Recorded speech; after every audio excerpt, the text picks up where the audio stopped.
Hey, oh my goodness.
right, I guess I can't really play an introduction since we're like 10 minutes late starting.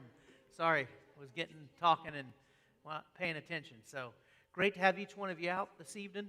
And I was talking with Monica earlier this morning about, she was looking at some lady stuff for a group that was going to sing later, and we started talking about that old song, How Long Has It Been? And it just made me kind of go rogue old gospel. So we're going to get two old gospel songs tonight. How long has it been? And there's just something about that name. So let's sing these together. And then actually, Pastor Chad is going to be speaking for us tonight. An advanced prayer request is Pastor has had some complications from his, not the surgery, but kind of where they go in and do that preemptive stuff. He's had what's called a vocal bleed, and he's going to have to be on silence for 5 days. So I know that's going to be hard for him, so Pastor Chad will preach tonight, and then I'll speak on Sunday morning, and hopefully give Pastor some time to recover. Of course, him and Nancy are also very excited because they have grandchild number 1 now out the chute and born, right? So you don't want to say anything about that, do you? Okay. We're excited for you. We'll wait till prayer time and hear all the details on that one. So.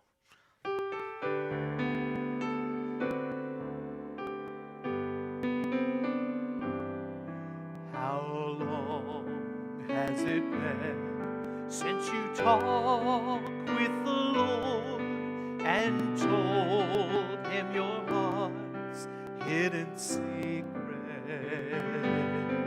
How long since you prayed? How long since you stayed on your knees till the light shone through?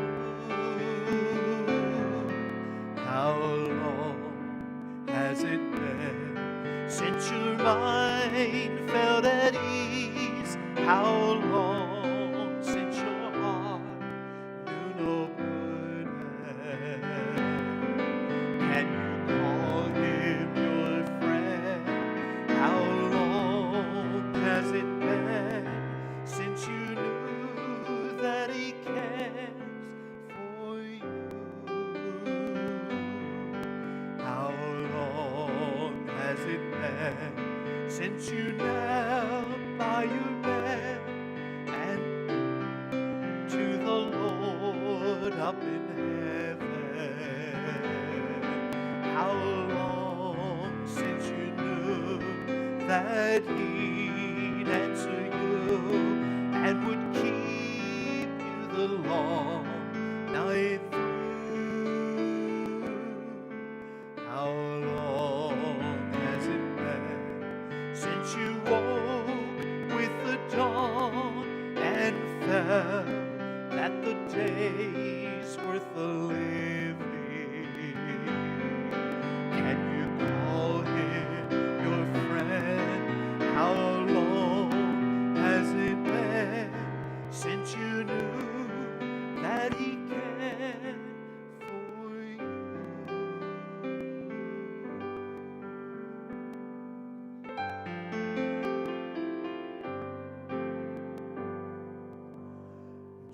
Jesus, Jesus, Jesus,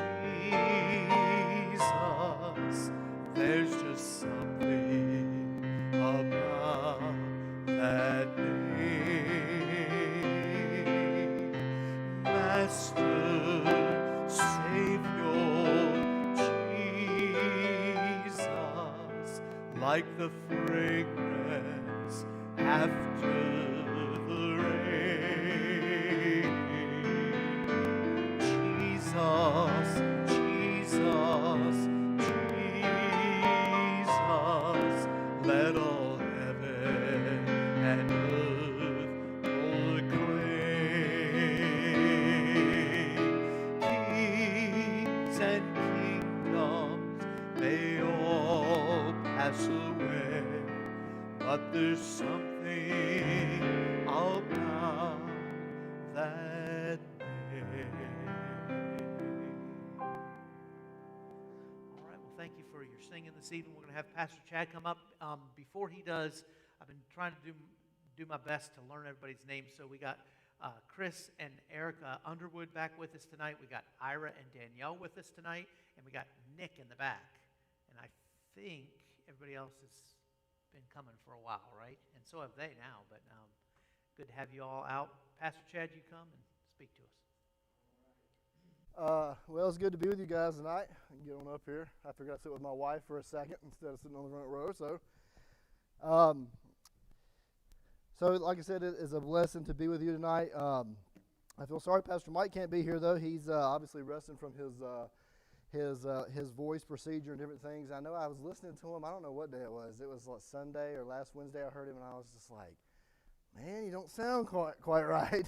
And so he made the wise decision to go in, and so he's been on silent today. We actually had a conversation today, but he didn't talk, so we communicate fairly well over here. But anyway, so we'll pray for him definitely tonight as we get into our prayer time. What I want to do, if you guys want to go ahead and turn to Proverbs chapter number 18. Proverbs 18. Let me see if I can get it up here, Mr. Johnny. There it goes. All right. So I hope my PowerPoint works. I was back there loading it with Brother Johnny a second ago before we started. And sometimes things don't transition well from my Mac to that computer. And so hopefully we won't have any glitches up there tonight. For Life Group with the teenagers, we've been recording messages and different things for YouTube. And I've been going through I've been going through Proverbs 18 with our teenagers, and I really have enjoyed this study. We went through Proverbs 27 back in 2019, and we just went verse by verse. We didn't try to rush the Proverbs at all. And a lot of times when you read the book of Proverbs, don't you read like a chapter at a time? You know what I mean? That's kind of how I always read through it. And you read a chapter in the book of Proverbs, and you're like, well, that was pretty good. And we don't remember anything we just read from the book of Proverbs. And so a lot of short, easy sayings, but it's just like drinking from a fire hose, and it's really hard to study the book of Proverbs. And so when we started going through Proverbs 27 and now Proverbs 18, we've just been doing a proverb at the time. And we've not been, and sometimes when people go through Proverbs, they'll do it like topically, like what do the Proverbs say about friends or money or whatever. And but doing it this way has been really refreshing for me. I hope our teenagers have enjoyed it. And so I decided to go ahead and jump in and do a section here for us tonight. I'm actually in Proverbs 8 and 9 with our teenagers, so the teenagers may be like, oh, you skipped some verses. They'll get those in Life Group on YouTube on Sunday. So we're going to go ahead and go to verse number 10. Teenagers, we were going to jump back in our study on Revelation tonight, and obviously we don't want to jump into that tonight with everybody here, but you guys know when the pandemic hit, we were right smack dab in the middle of Revelation 13, and we had to take a break from that. I did not want to teach Revelation through Marco Polo or through YouTube, and so we were going to start that tonight. So next week, teenagers, we'll jump back in Revelation and try to finish that up sometime this year. We'll see. But anyway, so tonight, Proverbs 18, verse number 10, the title of the series of Proverbs 18 is Don't Be a Fool. Okay, when you read through this chapter, you see the foolish contrasted with the wise. You see the wicked contrasted with the righteous.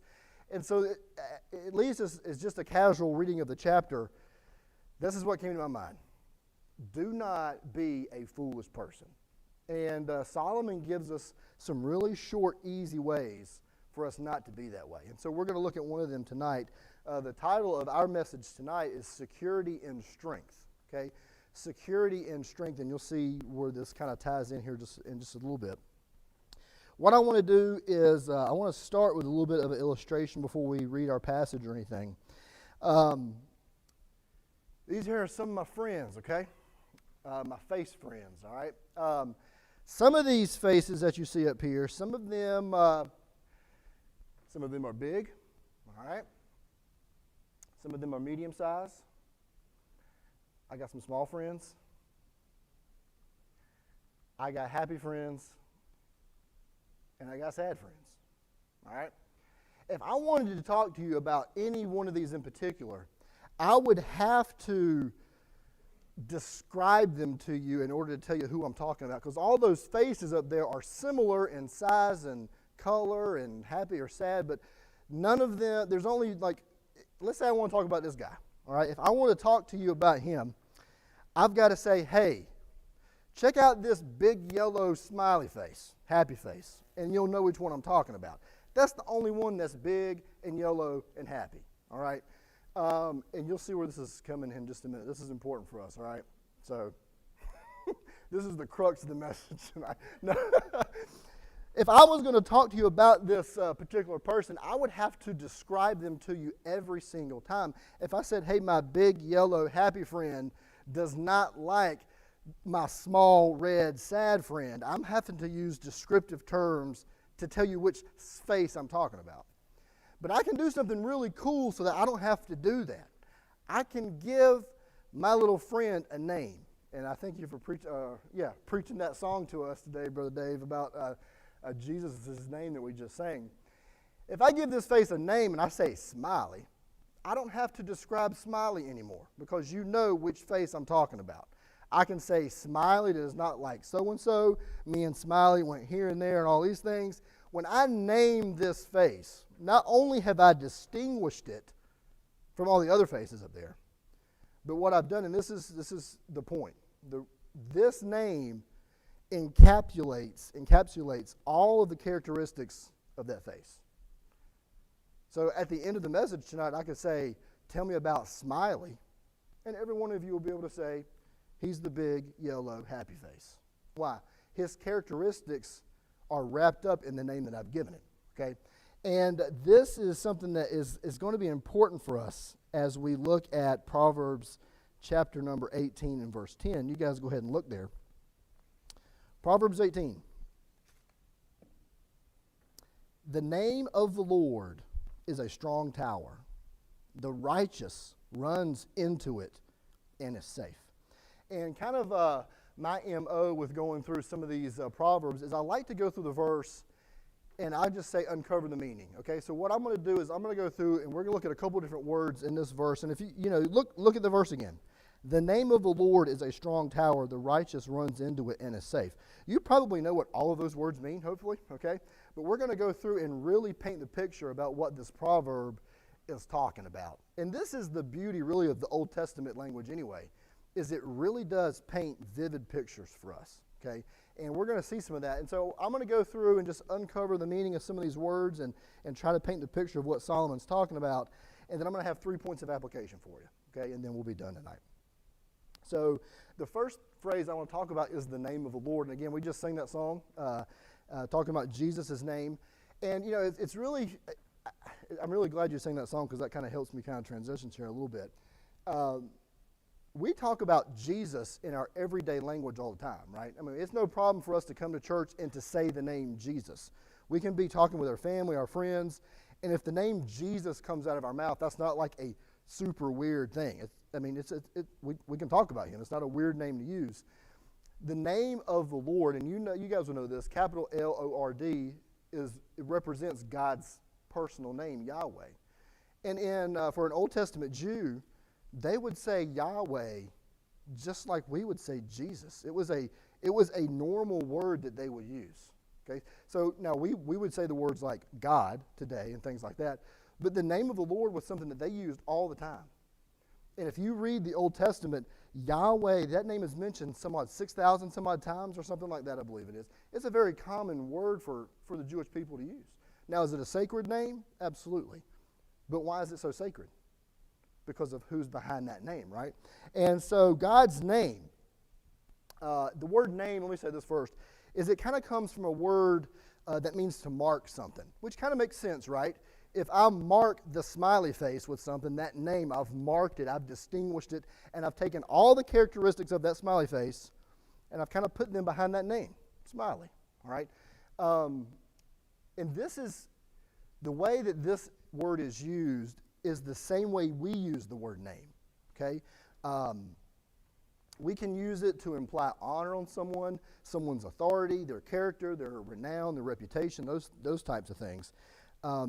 It's kind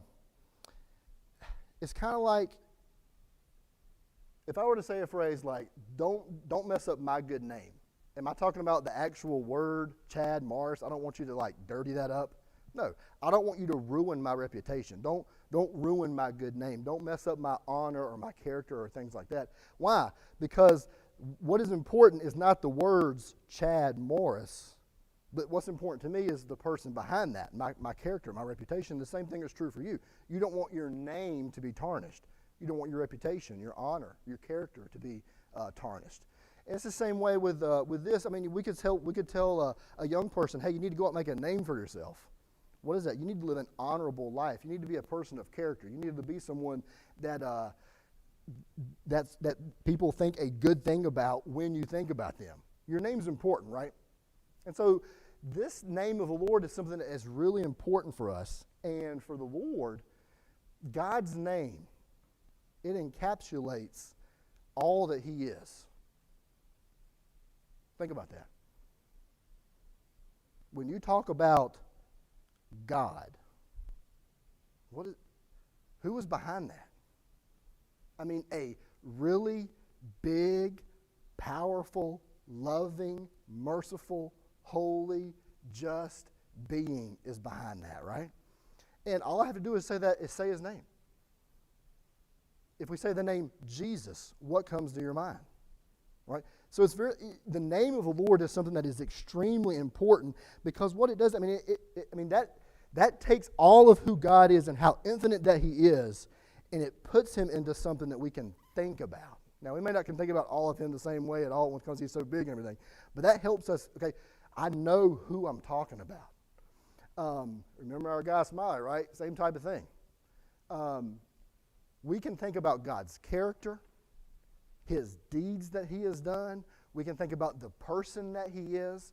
All of these things are wrapped up behind his name. The same way that you would be, like we just said, right? If I say someone's name in the room, you're going to think about who that person is, what they look like, how they act. Maybe if they've done something really cool, it may come to your mind. If they've done something really dumb and stupid, that may come to your mind too, depending on how recent it is.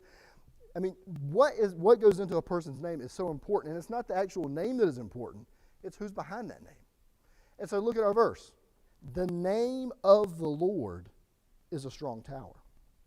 So there's something important about this idea of this being something that what does it mean to run into the name of the Lord? It's not about the letters in his name. It's about who he is. So the name of the Lord is a strong tower. Just, before we kind of really dive into it, who do you go to when you have problems?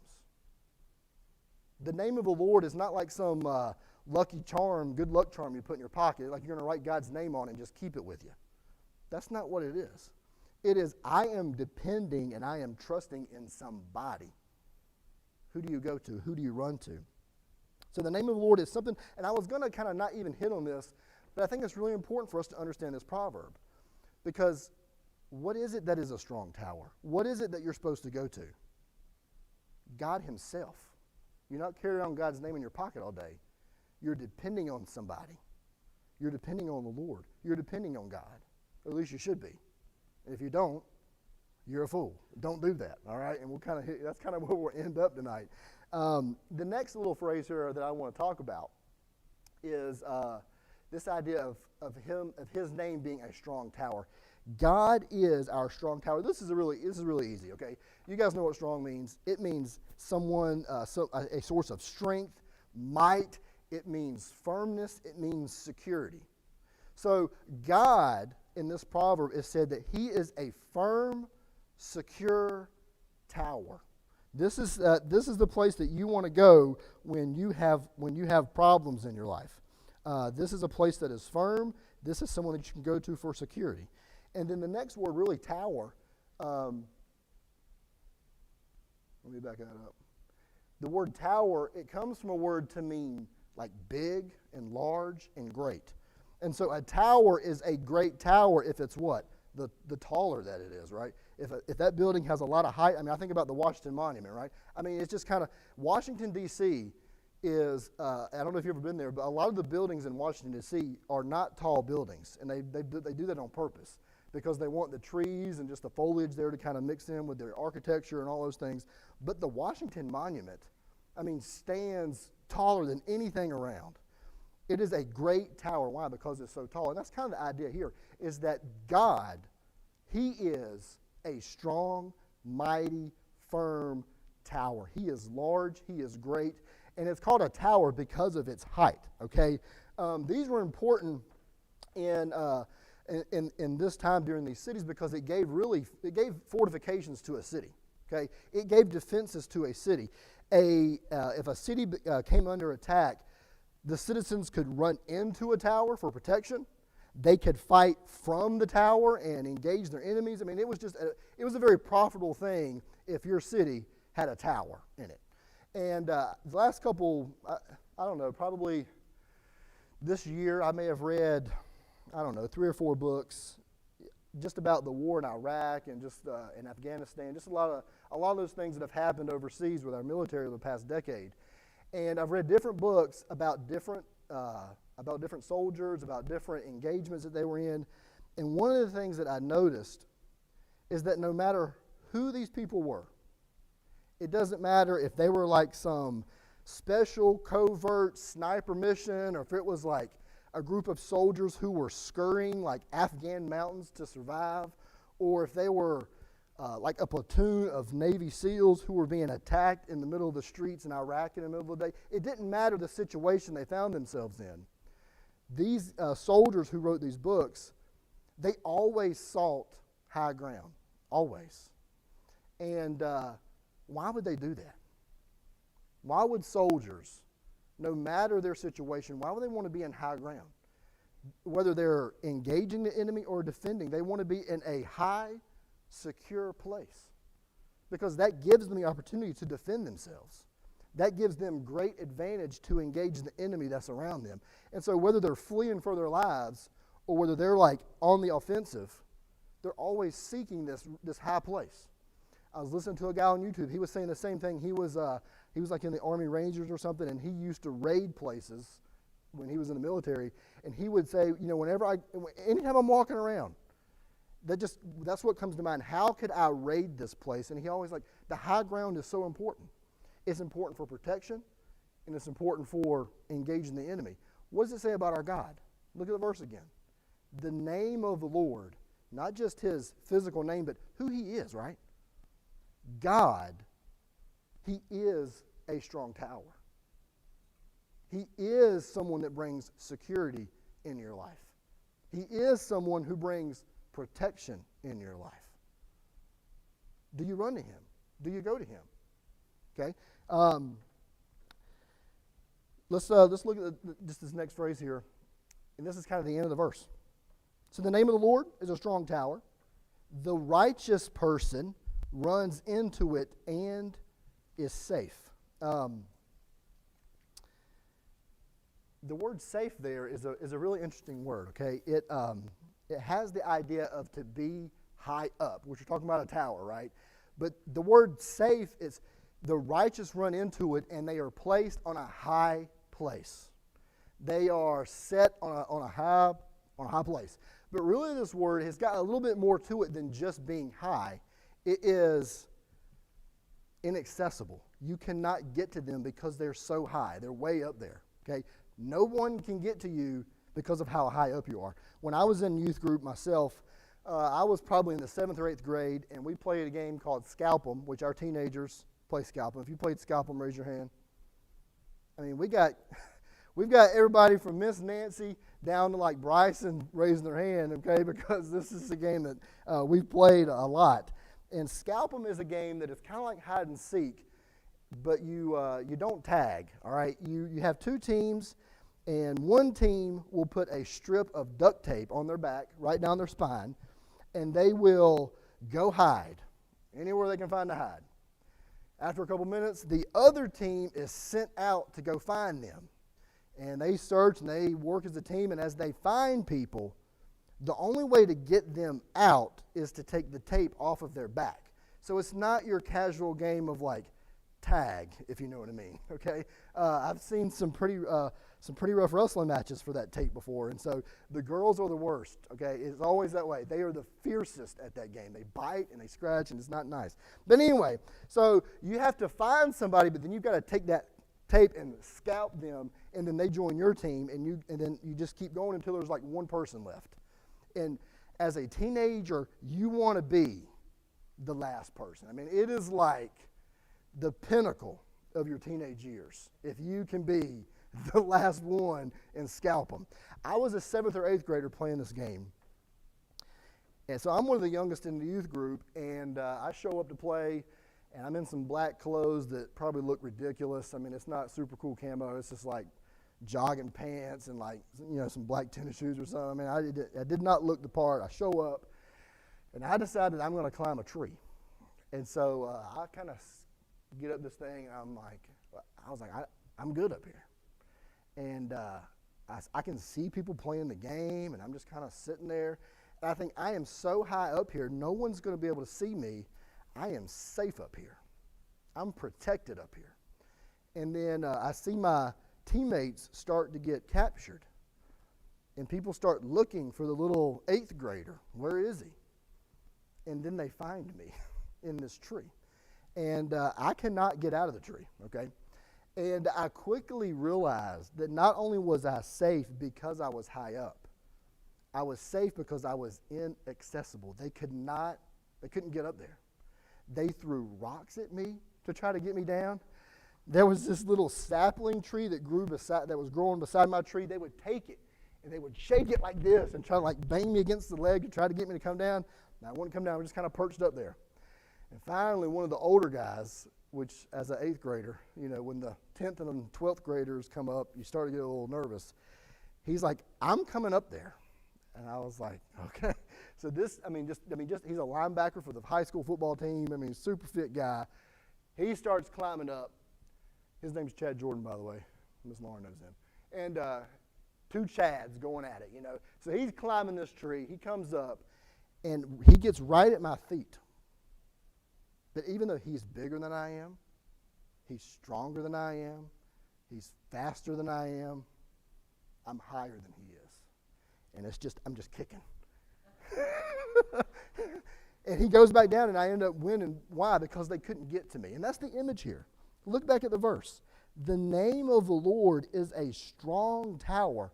The righteous runs into it and is safe. They're so high up that they cannot be touched. They're safe. They're protected. And this is an important verse for us. And really, that's kind of the proverb, you know. So how can we apply this? We don't need to talk about that. How can we apply this to our life? What does this look like for you? Because one thing about the Proverbs is that it should matter, the book of Proverbs should touch your life in a very real way. Okay? If you read the book of Proverbs and you study it and you think this verse really doesn't apply to me, you probably hadn't really studied the book of Proverbs very well. Okay? They're meant to show us how to live. Okay? And they're not just for certain people, they're for all of us. Okay? So what are some ways we can apply this to our life? Hey, your security, listen, can only be found with God. Now, I italicize the word with because that is very important, all right? God's presence is what brings this protection. God's presence in your life is what brings security and safety, okay? I mean, you can have a weapon with you that is like way across the room. If you can't get to it, what good is it to you? It's not. What I want to ask you is are you in the presence of your strong tower? Are you in the tower, so to speak? Are you with him? The relationship that you have with Jesus is extremely, extremely important. This is not just like the weekend warrior Christian mentality. Are you with God day in and day out? All right? Yahweh, he is our high, safe place. Just because there was a tree there for me to climb in, what brought me safety? I was in the top of the tree. If I was at the foot of it, they would have got me. If I was somewhere else, they would have got me. But where was I? I was in the right place. Are you in the right place? Are you in the right relationship with your God? Secondly, right along with it, is that your strength can only be found with God. All right? You don't have any strength. Do you realize that? You don't have any might. Are you with the person who has that? I read a quote from George Washington. We just celebrated the 4th, and so I kind of had some of this stuff on my mind. And I got this off the internet, so I hope it's trustworthy. But it's supposed to come from the writings of George Washington, volume number 5, if you're interested. But anyway, this guy who is writing about this, he says this. In the winter of 1777 and 1778, when Washington and his troops were encamped at Valley Forge, Pennsylvania, they faced a severe lack of supplies, starvation, exposure, and disease. During this time of hardship, Washington called his army chaplains to hold a church service for his men on a day of public thanksgiving and fasting. Chaplain Reverend Israel Evans, that's a mouthful, but Reverend Evans delivered the sermon at the service held on December 18th, 1777, when Washington later wrote to Evans to thank him for ministering to his troops during that trying period.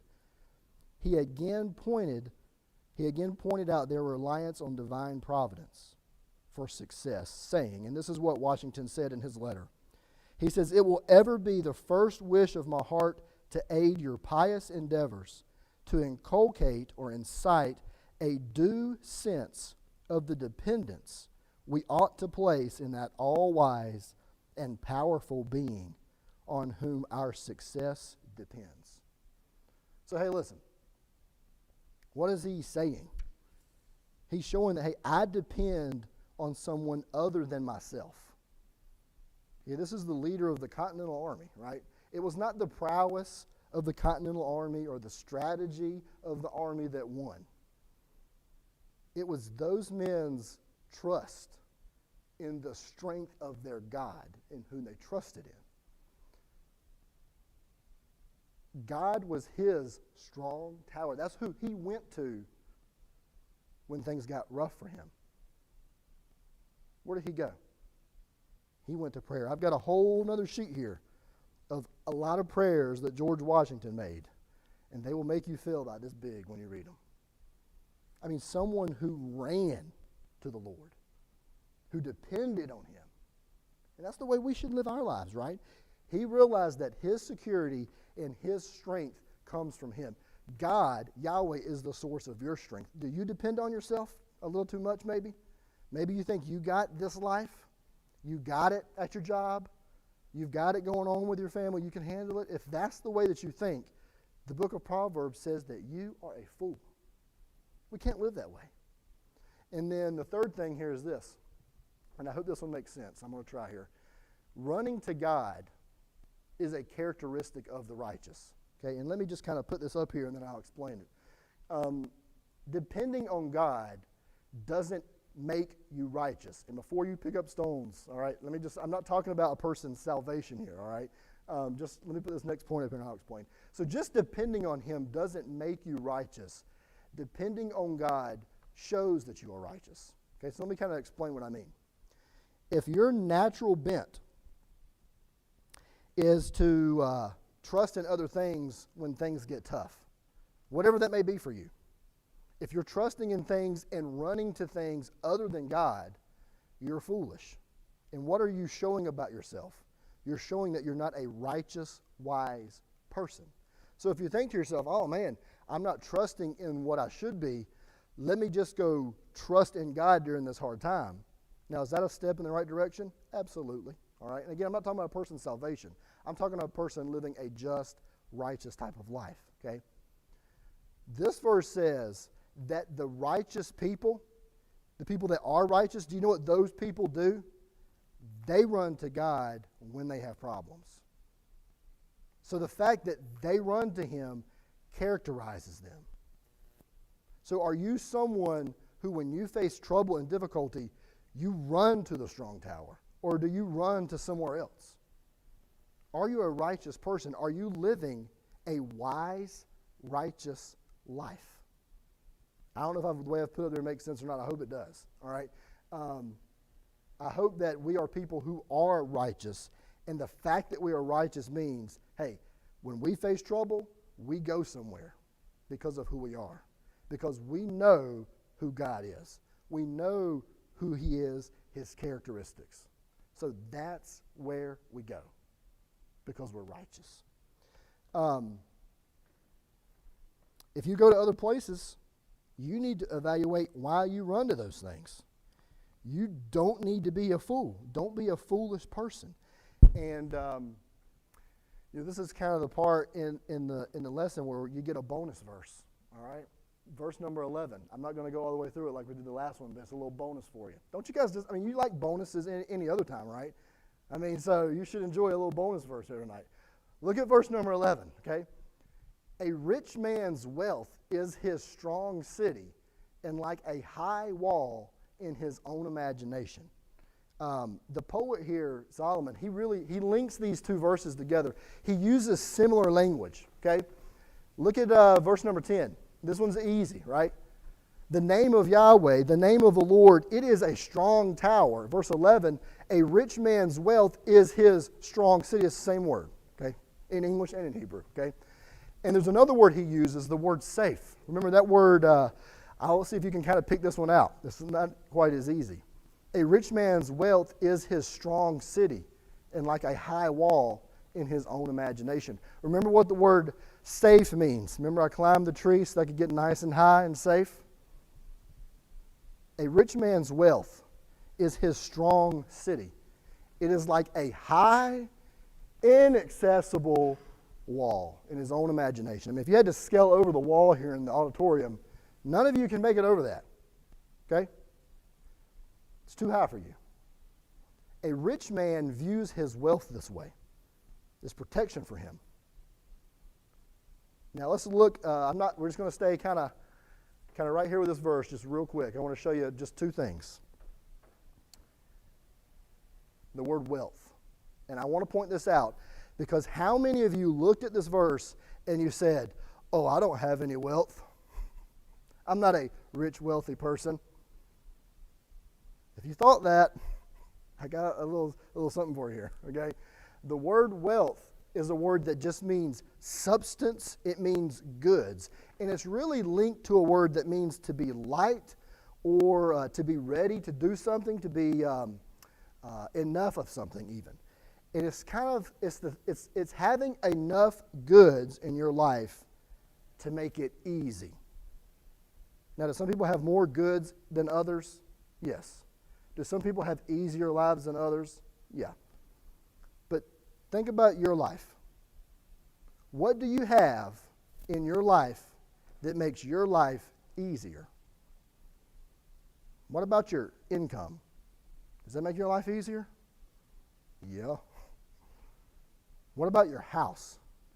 Does your house make your life easier? Unless you're remodeling it, right, Yogi? Hey, does your car, your vehicle, does that make your life easier? What about your tennis shoes? Does that make your life easier? These are the things that we're talking about. What are the things in your life that you have that makes your life easier? Don't compare yourself to each other or to other people way out there. What do you have? What's your wealth? What are your goods? And every single one of us have them, so you can't, skirt around it. What does this person do? This is, look, it is his strong city, his own imagination. What does verse 10 say? You guys look back at it. It says that the name of the Lord is a strong tower. And what does it say about this man? It says that his wealth, it is his strong city. It's kind of like a wall in his own imagination. It's farce. It's fake. It is not ever going to bring security. and it's never going to bring strength in your life. What do you run to when you have problems? What are we going to? If you don't go to the Lord, you're a fool. Let's not be foolish. Let's be wise. When we have problems, let's go to the strong tower. Hey, when we don't have problems, let's go to the strong tower, okay? Let's go to Him. Let's be with Him. Let's be in a relationship with Him, and let's live life in security. Now, does that mean everything, our circumstances are going to be secure? Obviously, you know what I'm saying, all right? The Lord brings security in your life. He brings strength and safety in your life. Are you in the right place where you should be? Don't depend on the flimsy, feeble fortifications that are out there. Things are a mess right now, right? I don't have to preach about that. You know what's going on out there. Fox News is not your refuge. Your high tower is your refuge. Let's run to Him. Let's not be foolish. And let's live lives in the security of His strength. Okay, so I'm going to pray, and then Brother Dave, you're taking it from here, right? All right, let's pray. Dear God, we thank You for today, and we thank You for this proverb. Lord, thank You that You are a God who is a strong tower. You are firm, You are stable, You are a safe place for us. God, help us not to run to our wealth and our riches. Lord, anything above You. Lord, help our hearts to be right. Help us to draw our security in life, our strength in life from being with You. Lord, help us to be there. Lord, help us not just to show up on Sunday and Wednesday and that be it. Lord, help us to live in the strong tower. Lord, so that we can be defended and so that we can be offensive. Lord, we thank You for this proverb and the wisdom that's behind it. Lord, help us not to be fools, but help us to live for You and to please You and to live a life that is wise and righteous. And we ask this in Jesus' name. Amen.